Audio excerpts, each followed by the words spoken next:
Баршаңызға қайырлы күн. Бүгін өте дәмді оладьтің рецептімен бөліскім келіп отыр. Бір жасағаннан өте дәмді болып шығады. Жасап көруге кеңес беремін. Бізге қажетті ұн және де сүт, разрыхительный және сұйық майдан 3 қасық, қант қажет болады, жұмыртқа және шым ғана тұз керек болады. Тұз көп салмайсыздар, кішкене ғана саласыздар. Барлығын осылай бір ыдысқа салып, жақсылап араластырып аласыздар. Өте қатты сұйық болмайды, дәл осы видеодағыдай.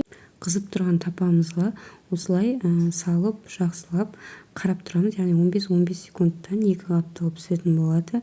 Отымыздың астын жай қойып қоямыз. Мінекей өте дәмді. Мен бұл жерде вареньемен және бананмен әсемдедім. Сіздерде вареньемен немесе неше түрлі жеміс-жидекпен әсемдеуге болады. Достар, егер ұнаса, маған тіркеліп, лайк басып, комментарий жазуды ұмытпаңыздар. Және де жасап көруге кеңес беремін. Бір жасағаннан өте керемет жұмсақ және ортасының бәрі піседі.